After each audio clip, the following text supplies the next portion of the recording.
Running. We are back live here on a busy big broadcast, coast to coast and border to border on iHeartRadio today and also AM FM. 247.com, iHeartRadio today, and you can find us each and every day over there at JiggyJaguar.com. We have got a fantastic guest with us today. We will get to her here in just a few seconds. And if you want to find us on Facebook, you can do so over there at facebook.com/thejiggyjaguar. And we have got a great guest with us today. Kansas City native Shannon Knapp is with us. She's the founder and president of the Invicta organization, which is a tremendous organization. I hear nothing but great things about Invicta. When I was, in fact, the other day, I was at an event and covering an MMA event, and I spoke with someone that you probably know, Nick Behrens, and I told Nick, I said, hey, I'm going to be interviewing Shannon this weekend, and he goes, she is fantastic. You will have a blast. So everybody loves you, my friend. Thank you for having me. So Shannon, tell us a little bit about this brand new feature film, Bruised. You were highly involved in this production. Yeah, Halle Berry, it made her directorial debut in a new film that's called Bruised. I was, had the opportunity and blessed to be part of it, as kind of did some consulting. I lent the Invicta name to them to use in the movie. So Halle Berry actually competes in Invicta in the movie. And to be honest with you, Valentina Shevchenko, which is the UFC 125-pound champ, is actually the Invicta champ in the movie as well. So it's kind of interesting and exciting at the same time. That's awesome. So how much of an honor is this that they chose Invicta and got a hold of you and everything? Because this is pretty amazing. You guys have quite the organization up there in Kansas City. Well, thank you. I like to think so, but of course I'm a little biased. But yeah, it was an incredible honor. And I think what really made it really so much more of an honor was to see her passion. Halle really dove into this part. She did all the training. She broke a couple of ribs along the way. So just to see somebody's passion and get in there and really want to tell the story, a real story about what it's like in the sport, that was kind of exciting. So how exactly did you get Invicta put together, become the president, everything? Because this is such a cool MMA organization. Well, thank you. I've been in the sport for many, many years. I'm one of the, they say I'm the first female exec. I don't know if that's exactly true, but, I've been working on the male side of the sport for many, many years. And there just came a time when, I felt like the male side of the sport was really where it needed to be. But what really wasn't was the female side of the sport. So, I definitely identified that there was a need for somebody to come in and kind of organize it and build divisions. And that's how Invicta was first born, was out of a necessity and a need. And then here we are today.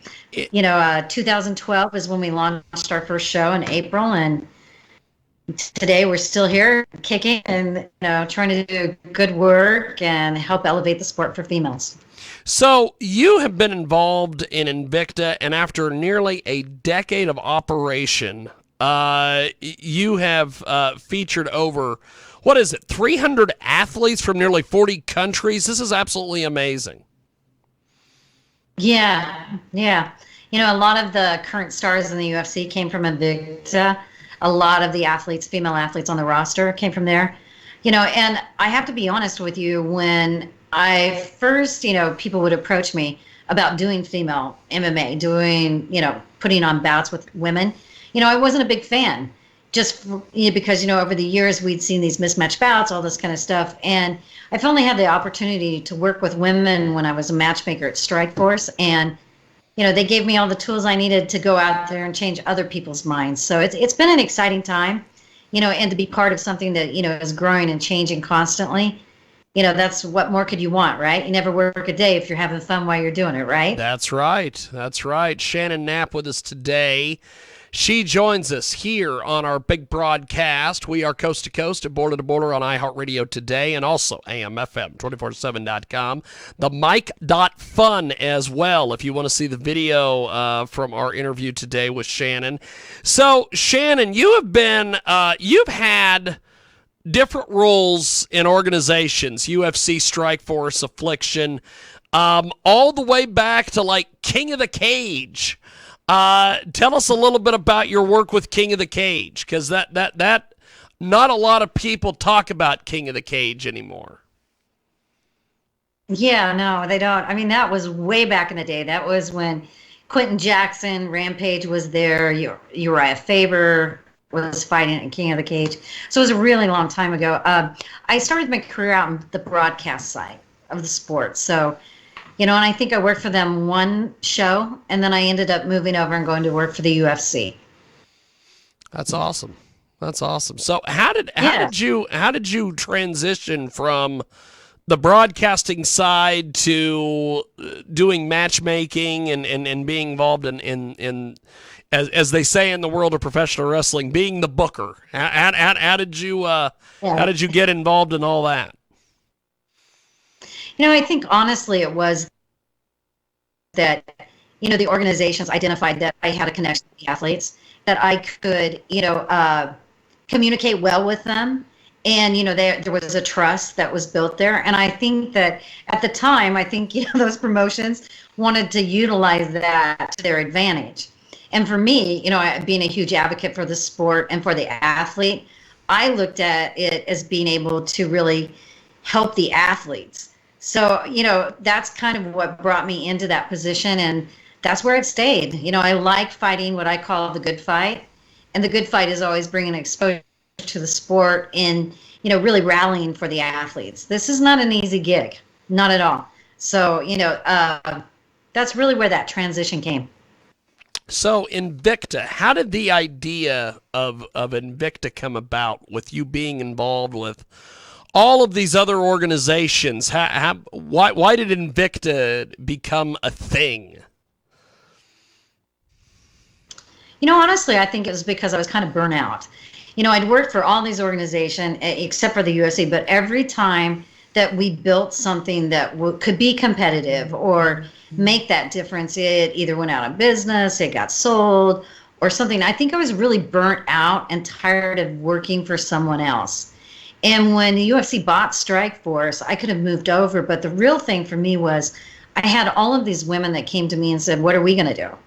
Where do we go now? Because at that time, the UFC wasn't interested in bringing women into the UFC. Yes. So that's really when I, kind of took a look at the landscape, and I'm like, listen, I get it. I see it now. It's not that there's a lack of women that want to compete. What really the problem is nobody wants to roll their sleeves up and get in here, and organize these divisions and build them. And, like I said before, after the women gave me the tools, they changed my mind, because I'm old school, and when they'd come and say they wanted to do a female fight, it was never about talent. It was hot girls, that kind of thing. And yeah, I was really against, taking a spot from one of my guys and putting, on this spectacle called hot girls. So, but the women gave me the tools that I needed to go out and sell it to other people. And to be honest with you, when I first told people what I was going to do, and, some of my colleagues and friends, a lot of people laughed at me. They're like, you're going to do what?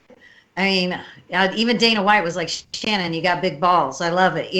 So, I mean, I don't think a lot of people thought that I could accomplish it or, really make that impact or do something different. So, after almost 10 years now, it's good to say we're still here and we're still doing big things. Yes.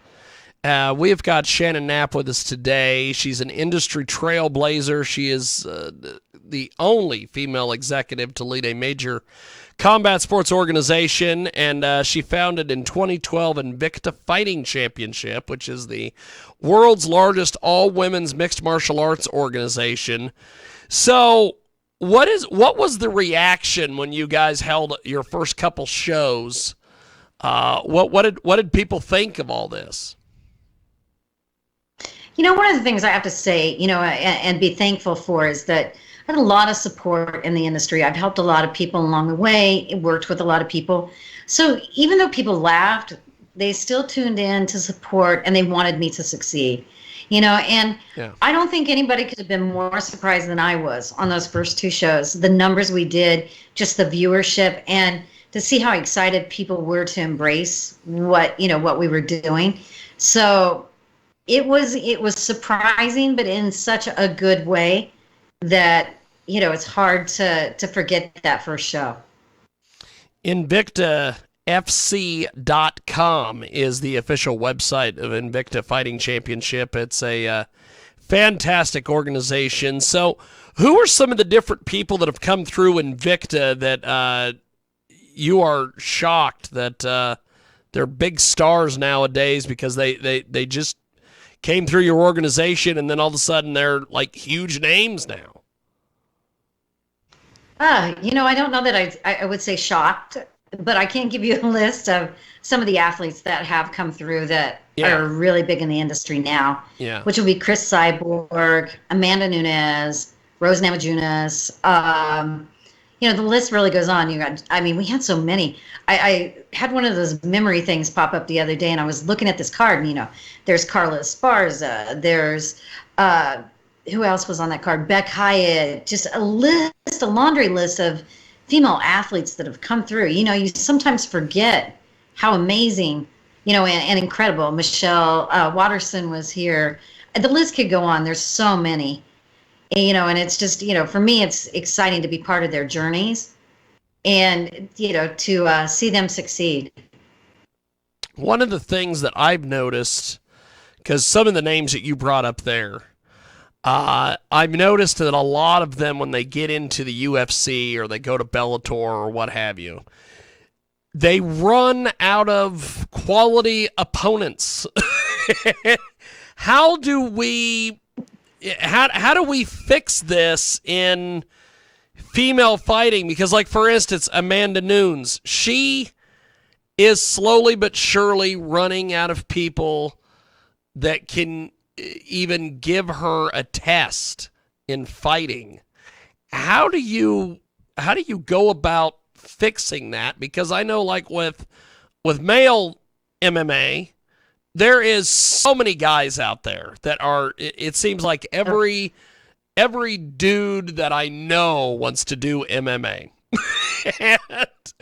and So there's true. it takes a special female athlete to not only want to do MMA, but also succeed in it.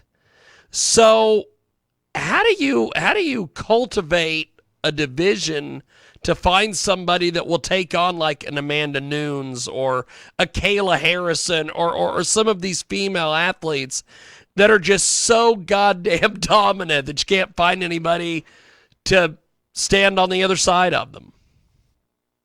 I also had the privilege to work with Kayla. She fought here at Invicta as well. Yeah. The thing is that, and I keep saying this to everybody because people look over and they think you've found some kind of a gold or something, like women, they're the next best thing.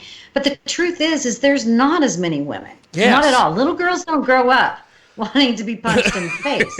So I think the real thing is that, being able to work together instead of spreading the talent so thin and giving an opportunity to really build these divisions, challenge these athletes, and build athletes that come with experience. Yes. Because there's not a lot of people that are going to be able to stand, and especially stand in the pocket with Amanda Nunes. Yeah. It's just not going to happen. So it does take time. And if you have an organization that just keeps picking off the top, or, let's say you have a division, and you've got the top, the middle, and, the bottom. And if you've got people coming in that are pushing these young athletes too fast and, leaving these holes all over the place, you cannot build divisions and build athletes that will, be able to sustain the test of time. The test of time is what I was trying to say. It just won't happen. And if you take them in too young, you're just damaging them in their career. And I see that happening a lot these days because they need bodies. So they're just pulling them in. You see an athlete that's like 2-0, 1 and something, fighting in the UFC. Yes. I mean, can you imagine? If you've been a fan like I have been for years, I mean, it's just unbelievable, unprecedented, just unbelievable that you would ever see that level in the UFC. But I get it, you know. I mean, you got to do what you got to do. They got it, yeah. But it's still different. We have got a tremendous guest with us today. She joins us live here in our broadcast. Shannon Knapp is with us. She's an industry trailblazer. She is the only female executive to lead a major combat sports organization. And she has founded Invicta Fighting Championship. Invicta has been around for a heck of a long time, since 2012.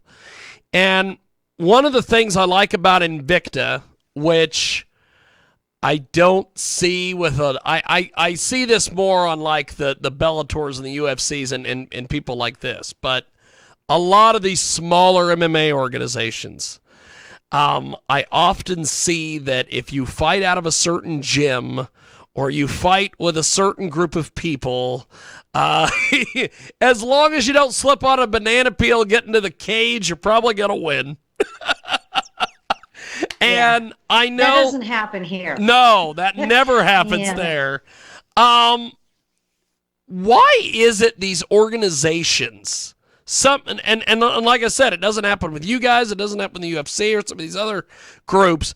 But these smaller organizations, they feel like they've got to build these guys up or these girls up, and they feed them job guys, you know, or you know, I guess the term in MMA is tomato can.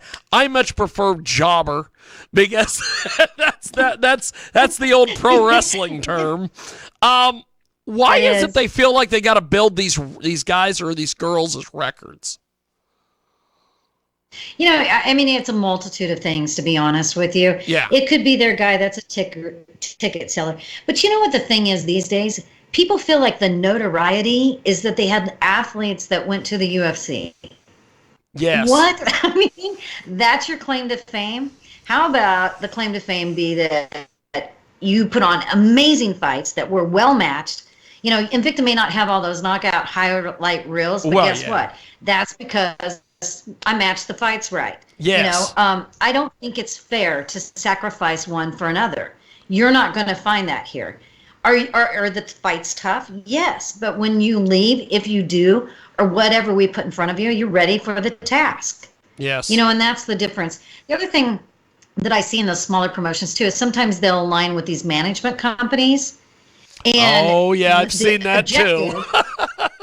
Yes. The objective is get my guys to fight, build up his record, because if we can get him in the UFC or somewhere where they're paying big bucks, then it's money for us.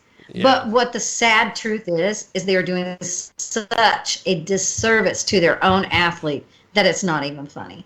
Yeah. And then you have these kids that go over there and they don't succeed. Confidence goes down the tube, and then, they're back at square one. Because somebody's greedy. I have interviewed many a local athlete that the minute that they get 4 or 5 wins and they're fighting, dentists, or they're fighting people that haven't boxed in 2 years or what have you, they then turn around and they say, "Oh, UFC's calling my name. They're going to be calling me soon." And I'm like, "Really?" And then they get an opportunity, and they get scrapped. Yeah, they get the crap beat out of them. And I guess the thing that I've always been brought up with MMA and boxing and all this is that, if you want to get somebody like let's say you have, I've always heard from a couple different promoters, if we're going to do it in your hometown's got to win. which is always... No, hometown doesn't if hometown can't there fight. You go. That's the thing. Hometown can't fight, they're not going to win. I understand if you want to do, if you have a hometown fighter who's making his debut and you want to go find somebody that's a job guy or whatever, and they beat him, okay, the next fight should be a step up, thinking that the fighter is going to train instead of, we need to give them a whole bunch of easy wins. before they get a That's been going challenge. on for decades. Yes. I mean, it's been going on forever. We used to laugh, as a matchmaker. We knew who padded the records, and we knew where they got padded. It just, if you start looking at some of the records, you're like, oh my gosh, they fought a guy down here that's 1-6, or yeah, it's a game, but like I said, at the end of the day, all it really hurts is the athlete. Yes. The manager gets his money. Yes. The UFC gets the slot filled. Yeah. But really, who does not get everything that they deserve? Yeah. And sometimes it's the athlete. I mean, it's really hard to look an athlete in the face and say, listen, you need more time. And sometimes they listen, sometimes they don't. And then sometimes they're right back. That too. Just like that too. But you don't want that, because when you hit the pros, that's real life stuff, Yeah. That's your career, that's your money. And, I always tell them is, they're going to come for you. Just be good. And they're going to come for you. They're going to find you. They're going to see you. Win fights, but do it the right way. Each time you fight, you should up the ante a little. Yes. So that you test yourself. Yes. Otherwise, you get in the deep waters and you don't know how to get out of them. That's right. And then that's when, it's a bad deal, for sure. So where do you see, one of the things that I talk with, I've even talked with my kickboxing people in the past, is I talk with all these MMA people and kickboxing people and everybody, and they don't quite understand some of the different things that have popped up recently in the various combat sports. Like, one of the big things is bare knuckle. Now I see we're going to do bare knuckle MMA somewhere. And I'm like, I thought the goal was to go forward, not backwards. I thought we were supposed Amen. I thought we were supposed to make things safer with the gloves and, Yeah. we the various fought for things. that for years. Yes. Years to get it, for it to become mainstream, for people to accept it, for people to, and then here we are. We're back where we literally started. We're right back. And then we put a bunch of pretty girls in, bring them in. It's almost like a warped sense of, it's like I don't know. I hate to say this, but sometimes I look over and I'm like, with just, the sex appeal and all that combined with girls beating each other up without gloves, it's kind of like a weird thing to me, I think, in some ways. I'm sure there are fetish things out there. People probably love that stuff. Just kind of the concept of it, I think, is weird. Yes. You know what I mean? Yes. I mean, I don't know. I'm old school. So for me, promoting a fight it's all about skill.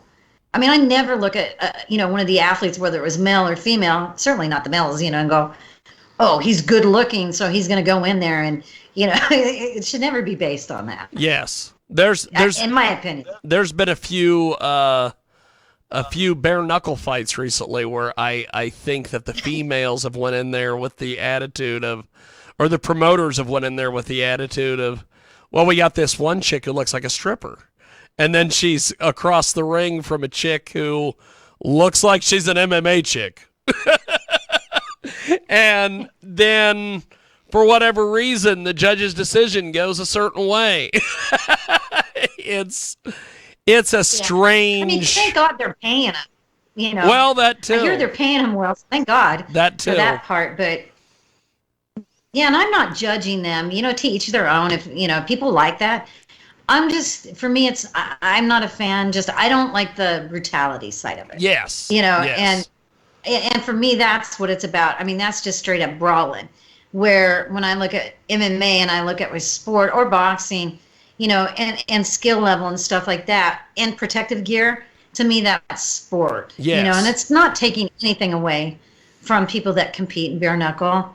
I mean, I have nothing against them, and everybody, should get to do what they want. Oh, yeah. But for me, it's just, I'm not a fan of that. But, maybe they think I'm a sissy or something like that. I just don't like it. I just, I don't know what else to say. So something else that I want to get your take on, and by the way, we're chatting with Shannon Knapp today. She is amazing. She is the founder of Invicta Fighting Championships. You can get more information at InvictaFC.com. And also Facebook, Twitter, Instagram. As my good friend Frank Catolo used to say, the web is lousy with Invicta. It's all over the place. And so what is your opinion of the performance side of MMA? Because I see a lot of these people that are starting to, they're cutting promos. They're having the flashy entrances, all these things. Is this a good thing because it's entertainment, or is it we're spending too much time on our entrance rather than spending time in the gym getting ready for the fight? Well, I was going to say, there's a couple that probably need to spend more time getting ready. But, I think what they're just trying to do is trying to find a way to stand out, to make more money. Yes. You've got guys like Connor that showed this blueprint of be this way or be that way, and this is going to elevate your stock. You elevate your stock, you're going to get paid more. All that kind of thing. So I think that, I think they're just trying to find a way to be relevant, elevate who they are, build their brand. And, I certainly can't judge them for that. But guess what? If you don't win those fights, all of that stuff is not going to pay off in the long run anyway. It's not going to matter. God bless them. They're trying to find ways to, but yeah, there's a few out there that I'd be like, ooh, you maybe should have spent more time, doing something different. Doing something in the gym. Now, one of the things we talked about with Amanda Nunes, and this is something I think is going to be an issue for Kayla Harrison, who you've had some experience with. Like the last fight that she had when she was in the tournament, when they did the face-to-face, I just feel sorry for the opponent. So I'm looking at her and I'm like, oh, you're so tiny. Kayla has got this back you could land a plane on.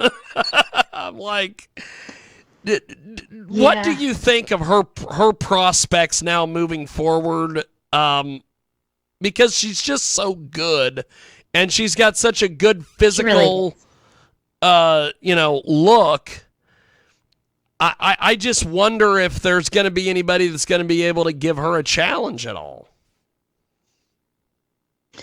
Well, and I don't look for her and Amanda to compete against each other. No. Their teammates and things like that. So I really don't look for that to happen.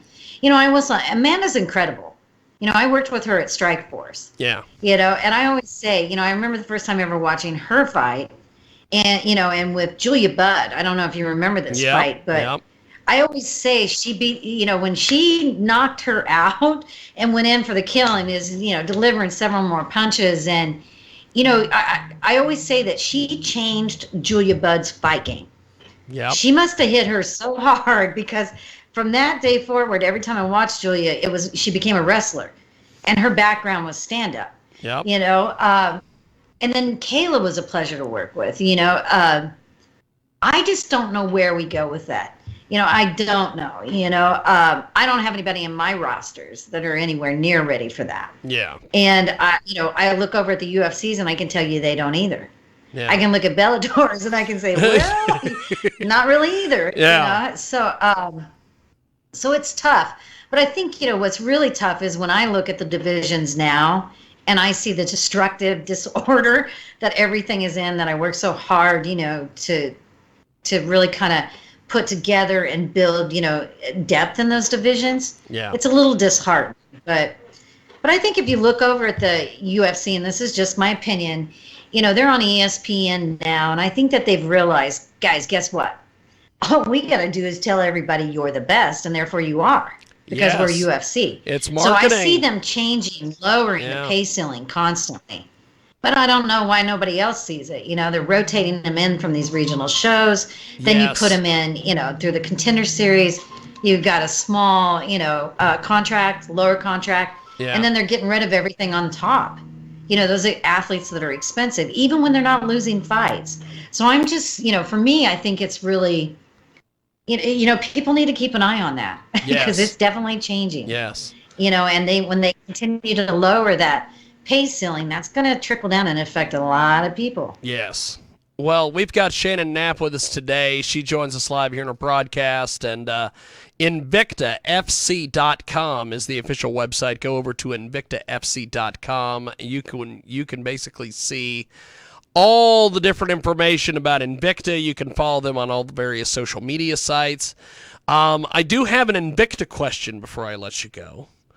Okay, absolutely. I noticed that all the different weight divisions that you have in the various champions, a couple questions come to mind. One, what are you planning on doing with the featherweight title since it's vacant according to the website?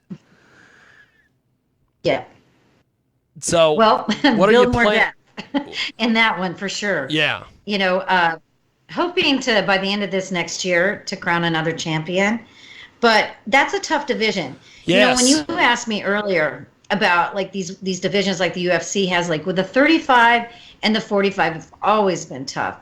The smaller weight classes are definitely more robust. Yes. But yeah, I mean, I've got to, I'm going to have to scout. I'm going to have to find women and really, stack that division back up in order to determine who a champion could be. Yeah.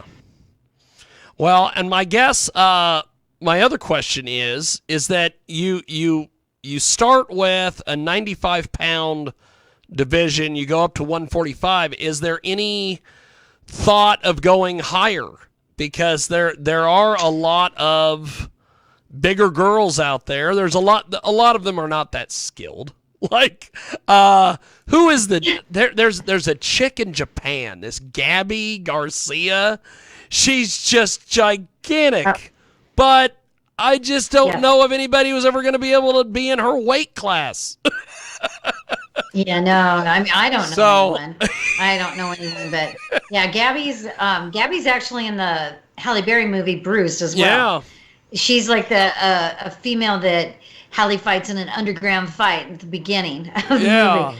If people want to, compare the size, take a look at that fight. Even though it's scripted, it'll definitely give you an idea of just who Gabby is. I've played around, with possibilities of other weight classes higher, and it would just come down to, are there enough? Yes. Are there enough skilled athletes, at that weight range? So, because sometimes, you don't get the skill set. There can be somebody that wants to and be passionate, but, you also need them to have the skill set. Yeah. Well, Shannon, you have been amazing. Thanks for doing this. I look forward to chatting with you again. How do we see the movie? I'm assuming it's on Netflix still. Yes, it is. It's on Netflix. It was number 1 in 21 countries over the holiday weekend. It's still on there.